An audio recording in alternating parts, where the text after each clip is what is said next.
Hi guys, Mr. Rocco here again. This will be a video about climate and the factors that affect climate. So the definition of climate is the average temperature and moisture conditions for a certain area. Temperature is going to affect how much water evaporates, right? Summertime is when we tend to evaporate more water because obviously hotter temperatures and a higher sun angle, as opposed to winter. Moisture is looking at precipitation. How many inches of rainfall and snowfall do you get in a year or even monthly? So both of those are going to affect what kind of climate you tend to have, whether it's considered a humid climate or a dry climate. This is from the Environmental Protection Agency's website. So actually studying ancient climates, is a lot of that's done through ice cores. So they will go to Antarctica or at the South Pole, or go to Greenland, and they will drill through the ice sheets. The deeper they go into those ice sheets, the further back in history they actually are going.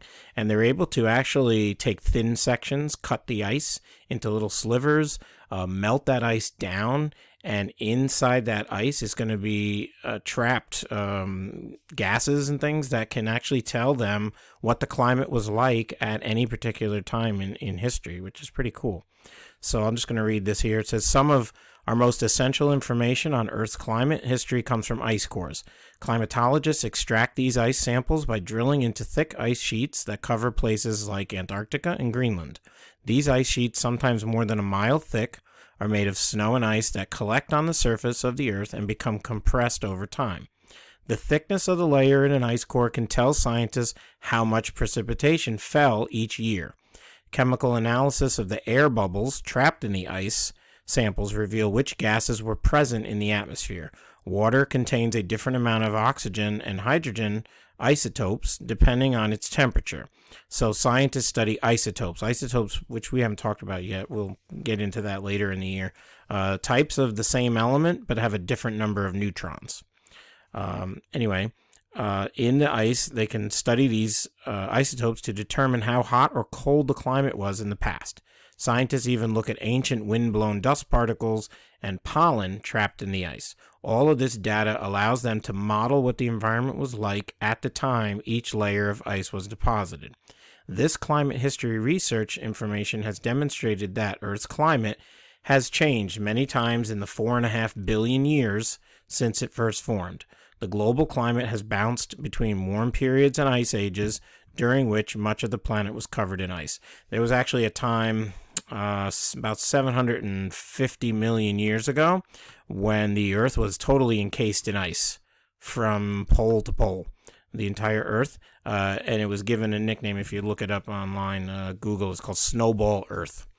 And we actually got out of it, scientists think, by under the ice volcanoes started erupting all over the Earth, almost pretty close to simultaneously, to break apart the Snowball Earth and get us out of this encased ice. So yeah, that was about 750 million years ago. We were just totally encased in ice. So here's a picture of an ice core here. So they will go through, this could be the surface up here. And again, the further down the ice core you go, the further back in history. And again, they're looking at the thickness of the ice to see how much rain or snowfall fell that in a particular year. Again, they'll take a thin section out of each layer, melt it down, trap the air bubbles, and analyze the gases to see what kind of atmosphere we had. They could tell you whether we were in an ice age or a global warming period. I mean, it's amazing that ice really is a tape recorder of Earth's climate. And so it's a big part of climatology. Really fascinating. When we look at climate, we look at, again, how much is going up and how much is going down. So let's say this is the surface, right? Coming down is called precipitation, right? You know that. So falling of liquid or solid water. So that's how much are we receiving from the clouds. That's going to affect whether you're a dry climate or a humid climate. The other factor is obviously what comes down and what goes back up. What goes up is called this potential evapotranspiration. Again, evaporation is coming off the lakes and oceans, and transpiration is coming from trees. and plants. So it's the amount of water that should or would evaporate if there was enough water available. Obviously, if you're in a drought situation, you have nothing to evaporate. But if you have enough water to evaporate, then that will potentially evapotranspirate. It's going to go back up into the atmosphere. So you're looking at the amount of precip coming down compared to how much is going back up. Obviously, if you're in a situation where more precip's coming down, this number's higher, and this number's lower going up, then you would be considered a humid climate. If it was reversed and more was going up, you live in an area where it tends to be very hot, the sun angle is really high, and this number was higher, and this number was lower, that would mean you're in more of a desert area or a dry climate. The word they'll use for a drier climate, they'll call it an arid. It's actually a type of deodorant. If you go to CVS in town, when you go to the deodorant aisle, look on the shelf of all the different types of deodorant, Speed Stick and Dove and Axe and all those. There's actually one. It's in the CVS I know here in the village of Rhinebeck. It's called Arid. It's actually Arid Extra Dry. So Arid does mean dry. It's a term for dry. So that was a deodorant company. Interesting enough. Okay, let's go through the 6 factors that can affect climate. Many of these we've touched on, so I don't need to spend too much time on them. Some I might spend a little more than others. And a lot of them are common sense. Like this first one's common sense. So a factor that affects your climate is elevation, or your altitude.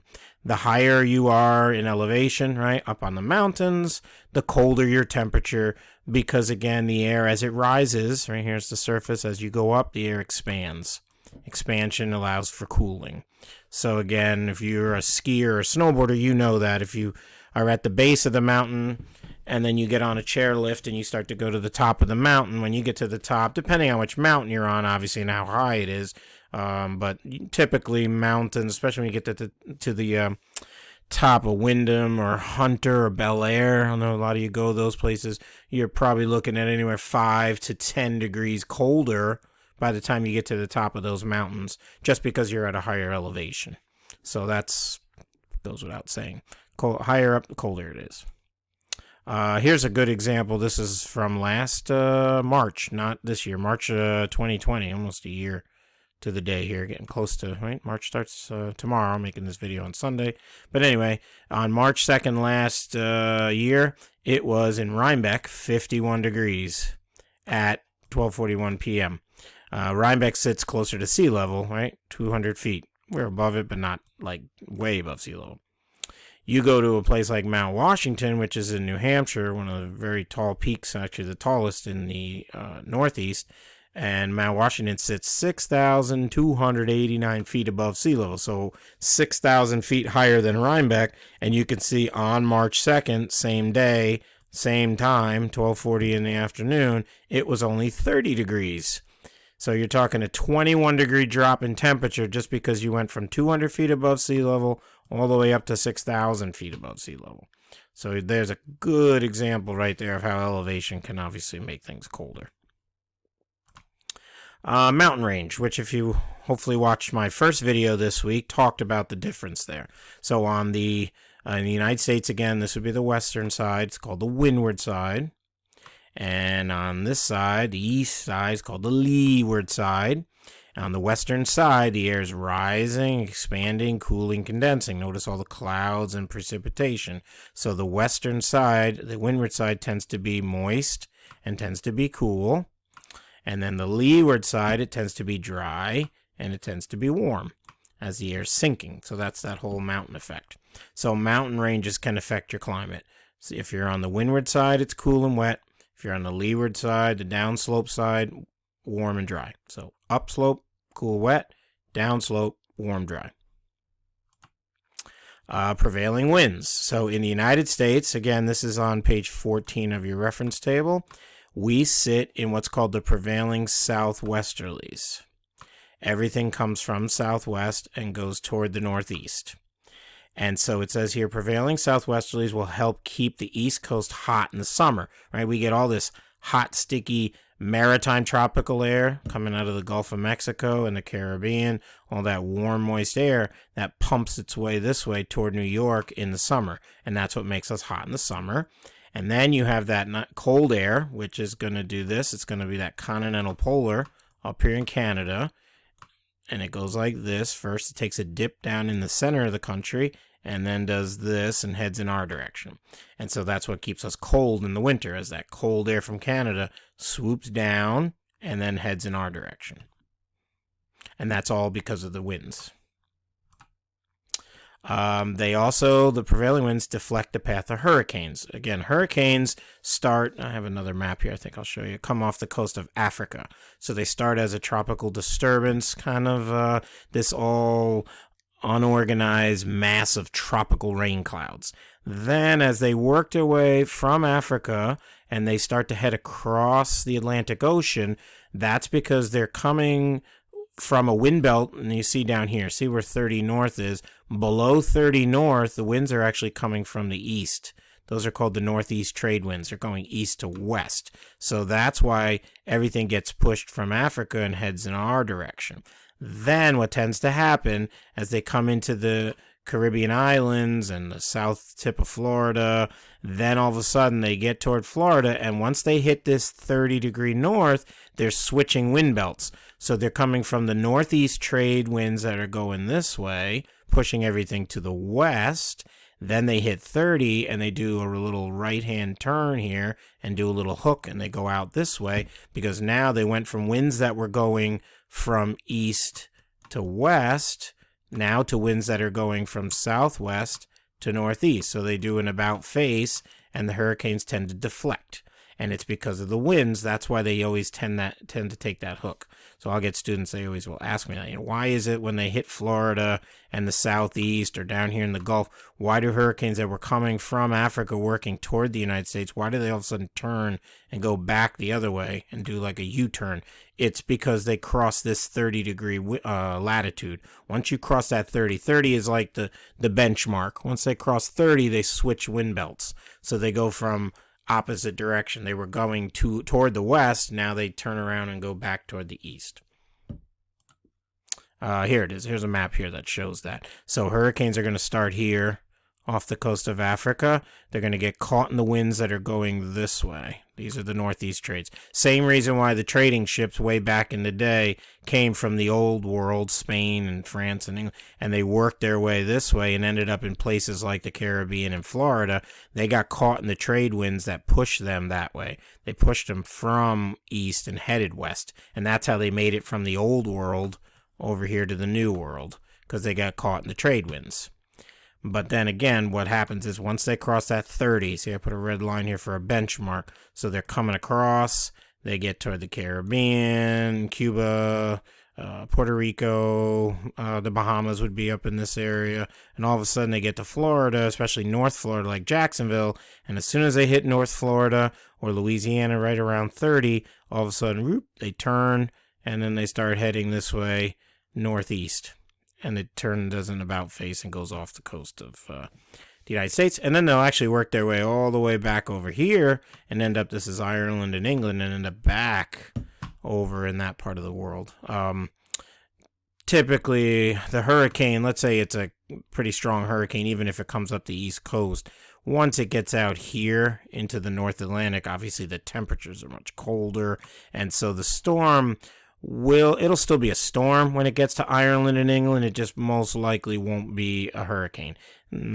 It'll be a strong rainstorm for Ireland and England, but very rarely could it stay hurricane strength and make it all the way from the United States all the way over to England and Ireland. Lake effect snow, same thing. So this is a wind-driven event. I got a good short little YouTube clip I'll put on Canvas that explains this as well. It's from the Weather Channel. But basically, what happens in lake effect snow? It's a west to east motion. So again, everything coming from the west, heading east. And so typically if you're a city on the eastern side of the Great Lakes, that's going to be in New York, you're talking New York State, you're talking Buffalo, Rochester, let's see, my wife went to college, Oswego, Syracuse, Watertown. And if you look in your reference table, there's a map on page 3. A couple questions I put on an assignment this week that'll help you with that. But places like, again, Buffalo, Rochester, Oswego, Watertown, Syracuse, those cities are going to get a lot of lake effect snow. Why? You're going to take cold air, and you see it right here, CP, continental polar. That air is 10 degrees, so it's very, very cold. It's coming from the Canadian side of the Great Lakes. It's going to come across the Great Lakes. Remember, everything going west to east. It's going to hit the Great Lake water, which is at 34 degrees. So you've got warm, moist air over the Great Lakes. You've got this cold wind blowing across the Great Lakes, and you see these arrows are showing what's happening. It's going to lift that moisture off the Great Lakes. So all that moisture now gets lifted, still heading to the right, still heading to the east. Now you've got all this moisture coming across, and you're on the eastern side of the Great Lakes, where all of a sudden the temperature is in the 20s, and it's going to drop all that moisture in the form of snow. And so that's lake effect snow. It's just this, they call it a snow machine. It's like this, the term they use is puking snow. It's just going to get feet and feet and feet of snow in places like Syracuse and Buffalo and Rochester. And it's all wind driven. So you really need a very strong wind for this effect to happen. And it's amazing if you've ever been out there or you have relatives or friends that live out there. They'll tell you lake effect snow can be, the snow will just keep piling up. And it's all wind driven. So this map, this is showing you New York State. Here's Buffalo right here. And so if the wind is, this is Lake Ontario's up here. This is Lake Erie. And so let's say the wind is coming out of the southwest like this. It's going to, again, a cold wind comes across Lake Erie, picks up the moisture off Lake Erie, and then Buffalo is like right in the bullseye for all that moisture to get dumped in the form of snow. And you'll get these bands of snow that just won't quit. And Buffalo, there was a few years ago, I think it was during the Christmas week. So between Christmas Day and New Year's Day, that week, right, when we're usually on vacation, Buffalo, I want to say, got about 7 feet of snow. They were averaging a foot of snow a day for 7 days straight. I mean, 7 feet of snow. I mean, even for Buffalo, that was a lot of snow.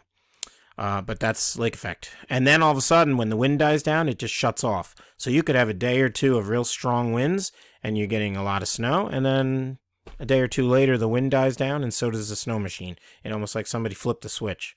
It's amazing. So these are a couple of videos. I'm going to post them on Canvas so you can see those.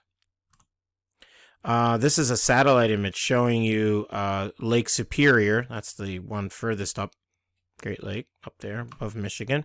And here's Lake Michigan right here. Chicago would be like right in here. So these white strands look like cotton fibers. Those are actually lake effect bands. So this wind was coming probably right like this out of the northwest and coming across Lake Superior and across Lake Michigan.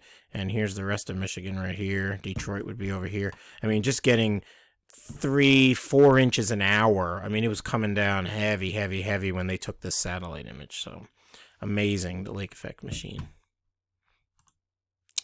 Surface currents. So in your reference table on page 4, and then you're going to need to use that for some of the questions on one of the assignments this week, that shows you ocean currents. Ocean currents are also going to drive the type of climate you have. There are 2 types of ocean currents. You have warm currents and you have cold currents. Obviously, if you live next to a warm ocean current, that's going to keep your temperatures above freezing and slightly warmer. And that's going to happen on the east coast of the United States. We have what's called the Gulf Stream. If you live in California, you have a cold ocean current. I'll show you the map here in a minute. Cold ocean currents would do the opposite, keep your temperatures a little bit cooler. And I mean immediately on the coast. Like if you go even 10, 15, 20 miles inland, the temperature is going to be different. But if you live on the immediate coast, right next to the ocean, these ocean currents can drastically affect your climate. Warmer currents will keep you warmer. Colder currents will keep you cooler. And let me show you. This is a section of that map. And this is on page 4 in your ESRT. They'll use 2 arrows. A black arrow is a warm current, and a white arrow is a cold current. And here's North America over here. So you can see along the east coast of the United States, if you look on page 4, you'll see the Gulf Stream. And that's really the mechanism for hurricanes, right? Hurricanes need water. Obviously, they need warm tropical water. Well, they're going to get that in this Gulf Stream. So what actually happens is you have, here's Africa. So remember I said earlier, a tropical storm will start off the coast of Africa. It gets caught in what's called the North Equatorial Current. That's a warm current because here's the equator, which makes sense why it's called the North Equatorial Current. Just like down here, it's called the South Equatorial Current. So they get caught in this North Equatorial Current, warm water, and that's helping the hurricane get stronger and more powerful. Then they get toward, again, the Caribbean. They start to take that turn. If they stay in this Gulf Stream, there's a nice warm ocean current. That's how they can come up the entire coast of the United States, even up here into New England, and still be a hurricane. Unfortunately for a hurricane, what happens, and maybe fortunately for us, as they come up the East Coast, if they were to leave this Gulf Stream, it's this very narrow channel. You're talking maybe 50, 100 miles wide. If they were to jog like 200 miles east and go this way more, out into the middle of the Atlantic, even a couple hundred miles out of that Gulf Stream, as soon as they hit this area, it's cold.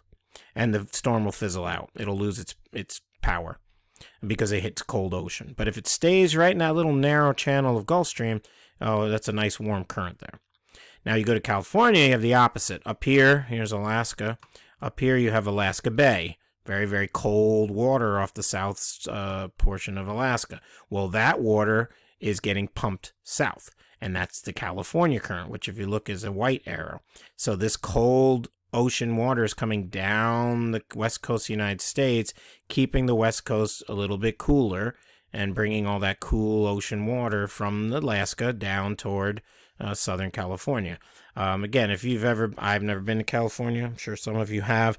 Water temperatures are going to be totally different. Like you go to Florida and the Caribbean and the Gulf of Mexico. Yeah, the waters are really warm, in the 80s, even pushing 90 degrees. And when you get some really warm temperature water here, you go out to California, if you ever try going in the water in California, a place like that, it's much cooler. The water here may be in the 60s. It might get to 70 if you're lucky in Southern California. If you go up towards Seattle, forget it. The water up there is probably in the 50s all year round, so it's a really cool ocean. Yeah, you don't go to California and the West Coast to bathe in the nice warm tropical water. Not going to happen. Surfing, yeah, fishing, yeah, a place like that, but you're not hanging out too long in the water off California. It's relatively cool. You'll also see this on any other coast of other continents. So if you go down here to South America, you have the Brazil current. So again, here's the equator. Right, it's like a conveyor belt. You're going to grab this warm water, right? The equator is where the hottest water is, and it's going to pump it down south and go along the east coast of South America, along the coast of Brazil. You got Rio de Janeiro, right? All warm tropical water there, which is keeping the climates along the east coast of South America warm, just like it does in the United States. And you go to the west coast of South America, you're bringing this cold water out of the South Pole toward Antarctica, and you're pumping it north, and it's coming up the west coast of South America, and that's called the Peru current, which is bringing more cold water. You've got your Andes Mountains over here. These are all glaciers and much colder climate. Argentina, Peru, places like that, Chile. These are all going to be your colder South American countries. And again, these are just a small portion of that map, so I encourage you to look at page 4 on your ESRT to see where you see colder currents and warm currents.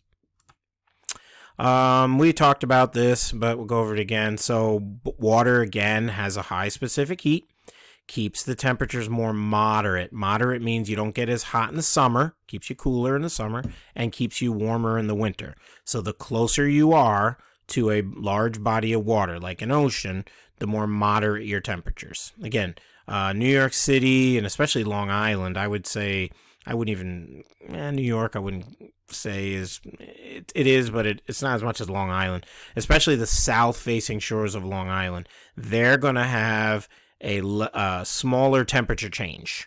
Their range is going to be much smaller. They don't get as hot in the summer, and they don't get as cold in the winter as we do way up here, Rhinebeck or Albany, 150 miles inland. So further away from the ocean, much hotter summers, colder winters. Closer to the ocean, more moderate, not as hot, not as cold situation. And that goes back to that lab that you guys did a very good job on with the had San Francisco and Kansas City, and that's what that was supposed to show you, that San Francisco sits on the Pacific Ocean. Their temperatures are more steady, more even. They call that moderate. So moderate coastal temperatures. Latitude, again, probably goes without saying. The further up in latitude, when you get up toward the poles, right, it's going to be colder. You get toward the higher latitude here, 90 south, it's going to be colder. Lower latitudes, right, meaning closer to zero, which means you're close to the equator. In the middle, it's going to be much warmer. That should go without saying. All right, then you have what's called the climate ratio. Very easy. Ratio just means to create a fraction. It's going to compare, and this goes back to what I said toward the beginning of the video, precipitation, that's P, to evaporation. So you're comparing how many inches or how many millimeters or centimeters, whatever unit you're using, of rainfall, how much moisture is coming down yearly compared to how much is evaporating back up. And again, if P is greater than EP, that means the amount coming down is greater than evaporation. What comes down is greater than what goes up, then you're a humid climate. All right, most of the eastern seaboard, including all of New York, is going to be a humid climate. We are in this category. We receive more rain than we lose, than we evaporate. If you live in places like Arizona, New Mexico, parts of Texas, that's the opposite. P is less than EP, meaning more is going up, less is coming down. Then you would be, again, an arid or a dry climate. There are a couple of situations where, like this one, it says a region can have a very little precipitation, but still be considered humid because they have even less evaporation. The poles would fit into that category. Now, you wouldn't say, you wouldn't think North Pole, it's humid. Usually you think humid, you think Florida, you think tropical rainforest, you think of warm, really warm, sticky places. But technically, a humid climate just has to have more coming down and less going up.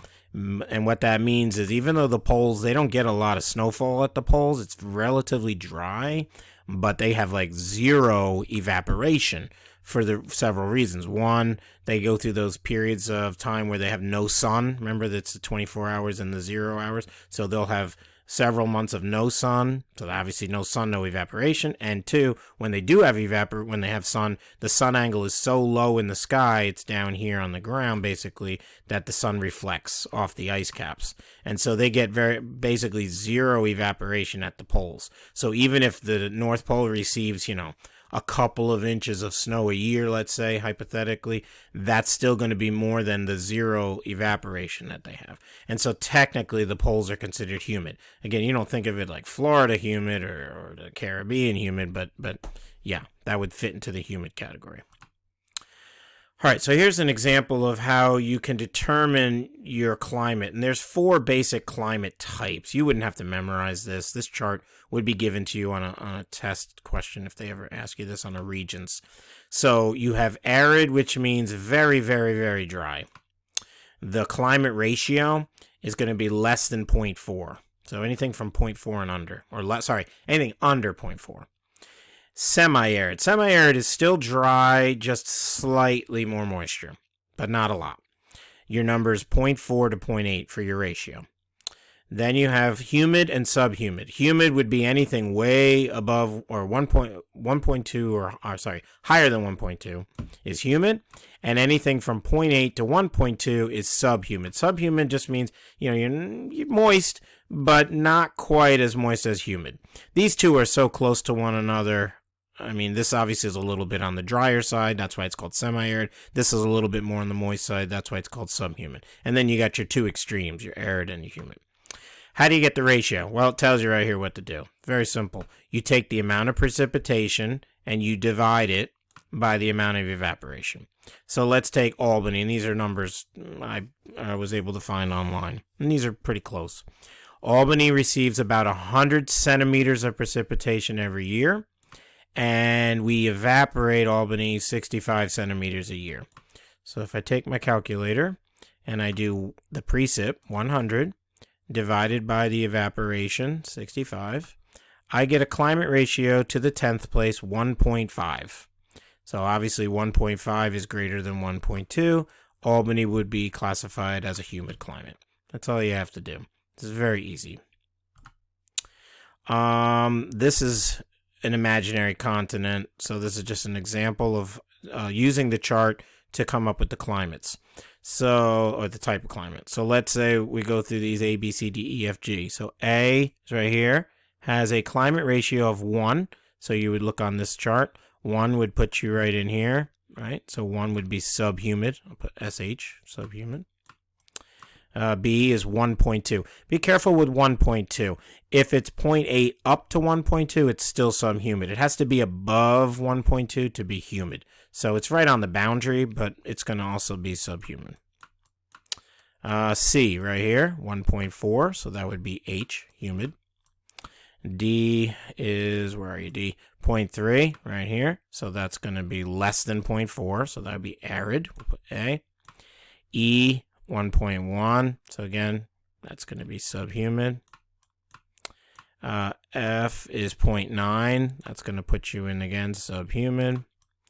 And G over here in the mountains is 1.8. That's going to be humid. Pretty easy. These are just a few practice questions. So climate questions. It's similar to some of the ones you'll have on your assignments this week. Which climate condition is characteristic of both locations C and D? Now, what you want to focus on here, this is again an imaginary continent. This would be all ocean around it. Notice where C and D are. Are they on the coast or are they inland? And you can see both of them are in the middle. This goes back to that whole far from water, close to water. So because they're far from the ocean, they're going to have higher temperatures in the summer and colder temperatures in the winter, right? So this would be summertime. This might be wintertime. So they're going to have a big range in temperature. They're going to get very, very hot and very, very cold. So I'm going to go with B on that one, a large range in temperature because of the fact that they're far from the ocean. If one of these was over here on the coast, that's a different story. But because both are right smack in the middle of the continent, that's why B would be the correct answer. This one, location G has a cold, humid climate. It's cool and wet. Which profile best represents the position of G with respect to the mountains and the prevailing winds? So this goes back to the video I did on the mountain effect. Notice where G is. And the ratio is 1.8, which means it's very humid. It's a lot of moisture. So that means G sits on the windward side. If it's cool and wet, and the key there was, that's why I underlined that, cool and wet, that means the wind has to be coming in like this, going into G. It's smacking into G and then going up over the mountains like that. So I want G to be on the windward side. See this, the winds are going the right direction, but notice where G is. G's on the wrong side of the mountain. G should be over here. So that's out. This, the wind's going the wrong way. Here's your correct answer. See, C is correct. And D is wrong because, again, G's on the wrong side and the wind's going the wrong direction. In order to have that windward side, you need the wind to hit G. That's where you get that lift, the upslope, and a lot of the clouds and the rain and the moisture. So C would be the correct answer there. And a couple more here. Evaporation or evapotranspiration recorded at these locations depends on. So this is asking basically what is going to affect how much water evaporates. Well, sun has a lot to do with it, right? The amount of solar radiation absorbed, right, which looks like that could be the right answer. Let's read the other ones. The height of the water table. Well, we haven't talked about the water table yet, but that's underneath the ground. That has to do with where the water is, where the saturated is, where you pull your groundwater for your well. That's coming up in another video, so that's out. The level of water in the streams, that's not going to affect how much water evaporates, or the soil. No. So I'm going to go with A, the amount of sunlight, right? Because if it's a summertime when the sun is higher in the sky and more sunlight, that's going to cause more evaporation. And then this is another one of those climate ratio situations. So they're telling you at letter A up here, you've got 889 millimeters of precip. So I'll put 889. and you've got 865 millimeters of evaporation. So you're going to divide those two numbers out with a calculator. 889 divided by 865. I get 1.0 if I go to the 10th place. So 1.0 puts me in the subhumid, right? Anything between 0.8 and 1.2. So I'd go with B on that. That's called the climate ratio. And I think that's it. Yep.